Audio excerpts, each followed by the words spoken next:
Hello, Captain Alice is speaking. Je suis étudiante à l'ENAC et aujourd'hui je viens à la rencontre de Yann Bofis, pilote expérimental chez Airbus à Toulouse. Il va nous expliquer tout ce qui se passe dans le cockpit du 350.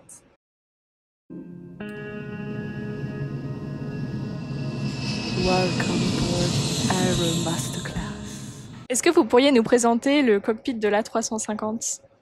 Alors bonjour, donc je suis ravi de vous présenter un cockpit d'A350. Donc c'est l'avion le plus avancé de la gamme Airbus. Celui-ci il est un peu particulier parce que c'est l'avion numéro 2. Donc c'est le deuxième prototype qui ait jamais été construit de 350. Il a été utilisé pour les essais pour certifier le type. Et donc il est toujours utilisé aujourd'hui pour des essais notamment de cabine et des essais système. Alors qu'est-ce qui fait que le 350 est un peu spécial? D'abord, c'est qu'il est dans la continuité des autres cockpits Airbus, ce qui permet aujourd'hui à un pilote d'Airbus A320 de faire la transition vers un 350 en 11 jours. Donc, ce qui est un gros avantage en temps, puisque normalement, une QT, une qualif de type, ça prend 5 semaines. Alors, qu'est-ce qu'on retrouve? Un pilote qui arrive du 320, il va retrouver le même Primary Flight Display et le même Navigation Display que sur un 320. Donc ça reste exactement pareil. Les manettes, elles sont sensiblement les mêmes. Les aérofreins et la commande de volée, elles sont exactement pareilles. Et surtout, le side stick, donc qui est le mini-manche, qui a été la révolution introduite avec le 320, eh bien, on a gardé exactement le même manche au même endroit sur le 350. Et ensuite, le 350 amène beaucoup plus d'informations et ce qu'on appelle de situation awareness aux pilotes, parce que avant, ce qui était dans des mallettes remplies de documentation papier, maintenant tout est disponible sur écran et c'est la disponibilité et la répartition de l'info qui change vraiment sur un 350. Juste un petit exemple, avant, par exemple, pour rouler sur un aéroport, sur un 320, il faut qu'on sorte une carte ou un iPad, etc. Sur le 350, en fait, il suffit de dézoomer le navigation display et en fait, on a exactement la position de l'avion avec les numéros des taxiways pour aller rouler et suivre la clairance pour aller rouler vers la piste. Et il y a d'autres fonctions comme ça qui sont immédiatement disponibles aux pilotes pour savoir, pour avoir une meilleure compréhension de ce qui l'entoure. Autre chose, tout ce qui est configuration, ce qui était un petit peu déporté sur les 320, maintenant c'est intégré sur une extension du Primary Flight Display et donc on a la configuration et le trim et un certain nombre de messages qui sont dans le champ de vision du pilote. De la même façon, sur le ND, on a ce qu'on appelle un VD, donc c'est un Vertical Display qui donne exactement le terrain sous l'avion, qui n'est pas le cas aujourd'hui sur les 320.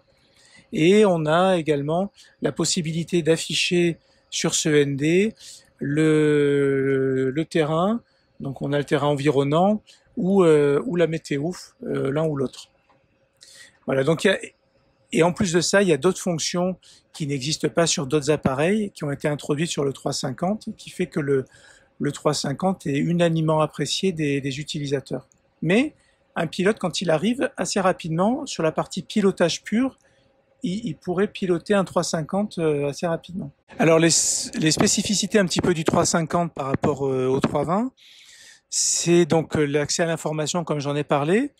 Donc au-delà du Primary Flight Display et du Navigation Display, ici on a une page système et moteur. Et donc en fait on a l'accès à toutes les pages système de l'avion. Donc là on est sur l'ELEC. Là, on est sur l'ELEC d'essai. On peut avoir les flight control. Voilà, donc on a l'état de toutes les surfaces, etc. Et donc on peut balayer toutes les pages pour avoir l'état de chaque système. En bas, on a un écran qui est partagé avec le pilote monitoring, sur lequel on a un petit peu toutes les phases de vol. Donc là, l'avion est en sur la page décollage. Donc il y a les différentes vitesses remarquables de décollage, la configuration, la puissance qu'on va afficher, mais on peut préparer par exemple la plage approche avec les éléments, le vent, etc. Les minima, on peut les introduire dans la page approche à cet endroit-là. Et on a également la page plan de vol qui est préparée en début de vol et donc dans lequel on insère la succession des points et des routes prévues pour le vol. L'écran latéral. Donc l'écran latéral, il remplace l'ancienne documentation papier. Donc sur l'écran latéral, on a par exemple toutes les cartes de tous les terrains, les cartes d'approche, etc. Mais on a aussi des modules pour calculer les performances, donc les performances au décollage, en croisière, à l'atterrissage. Et ce qu'apporte cet écran-là, c'est qu'il est lié au système avion, c'est-à-dire que si l'avion a une panne, les contraintes par exemple en performance de la panne, elles vont être injectées directement là, et donc le pilote il a beaucoup moins de calculs à faire pour avoir les performances avec les contraintes, par exemple s'il manque une paire de spoilers, si son freinage est dégradé, et bien dans le calcul des performances c'est pris en compte automatiquement. Voilà pour les écrans. L'avion, le MSN2, alors ça c'est une option, il a également des head-up display. Donc le head-up display, ce que ça fournit, eh bien, c'est des éléments de base de pilotage, c'est-à-dire l'horizon, le vecteur vitesse, les éléments d'approche. Et ce qui permet au pilote, en phase d'approche notamment, c'est de regarder à l'extérieur et d'avoir en surimpression eh ben, des éléments de pilotage pour savoir exactement où va l'avion par rapport à la piste. Ça, c'est quelque chose qui vient de l'aviation de chasse, qui est utilisé largement dans l'aviation d'affaires et qui, dans l'aviation commerciale, est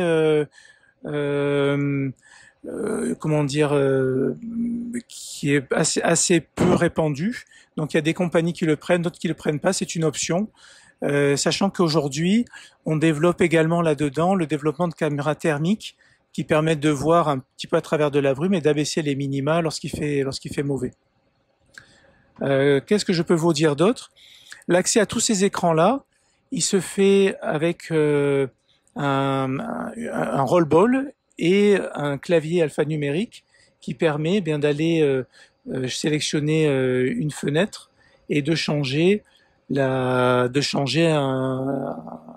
rentrer un élément directement avec ça. Ça permet d'aller assez rapidement d'un écran à l'autre et de rentrer les données, rentrer le plan de vol, d'aller consulter des informations. Et donc ça, c'est nouveau, c'est quelque chose qui a été considéré comme très efficace par les pilotes de 350 par rapport aux générations d'avant. Et ici, là, vous avez un petit peu tout ce qui est accès au pilote automatique. Donc, vous pouvez sélectionner le pilote automatique. Vous pouvez sélectionner également l'automanette. Vous avez les recopies des vitesses, des caps, des altitudes et des vitesses verticales que vous sélectionnez ou qui sont sélectionnées par l'avion si vous êtes en mode manager. Et là, vous avez tout un tas de sélections pour vous, d'affichage, des VOR, du terrain, des trafics environnants, etc. Donc le pilote, il a toute une panoplie de couches d'informations qu'il peut ajouter ou pas, ou qu'il peut aller consulter. L'écran qui est là, alors l'écran qui est là, c'est un écran sur lequel ici, par exemple, alors là, c'est pas fonctionnel parce qu'on est au sol, mais on a un système de messagerie qui s'appelle le CPDLC et donc qui permet d'éviter un certain nombre de communications avec le contrôle, notamment quand on fait des transocéaniques, c'est-à-dire que les cléarances océaniques, elles arrivent maintenant par message et on communique avec le contrôleur plutôt que par la HF, on communique par SATCOM et on peut faire des demandes de changement de niveau, changement de cap pour éviter de la météo directement par message. Bon, ça marche au-dessus de la Terre aussi et donc on a une fenêtre qui est dédiée à ça pour communiquer avec l'ATC. Alors l'autre chose aussi du 350, c'est qu'on a l'accès à toutes les checklists. Donc la checklist taxi, eh bien donc le pilote monitoring, enfin le pilote flying demande des checklists à son pilote monitoring. Le pilote monitoring ouvre le menu et tous les deux ils vérifient que les actions ont été bien faites. Donc flight controls, c'est vérifié, ça passe la configuration d'avion, tac, et on fait défiler toutes les procédures.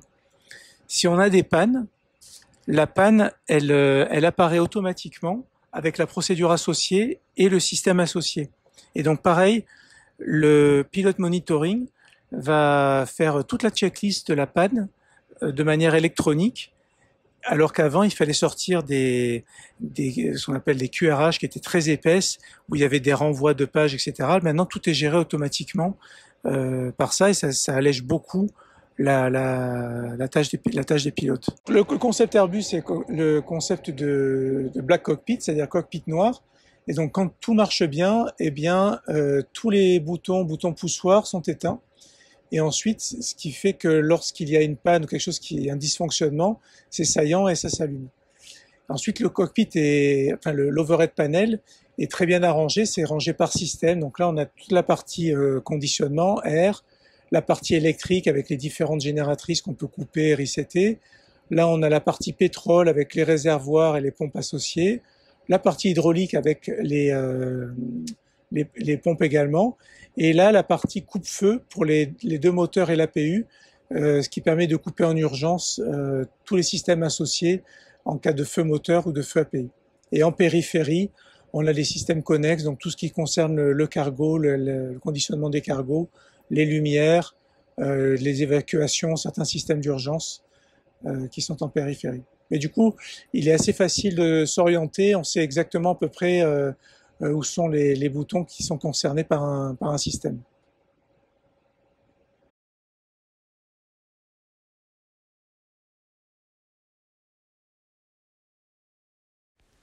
Waouh! Une dinguerie ce cockpit Airbus! Tous ces systèmes, toute cette ingénierie!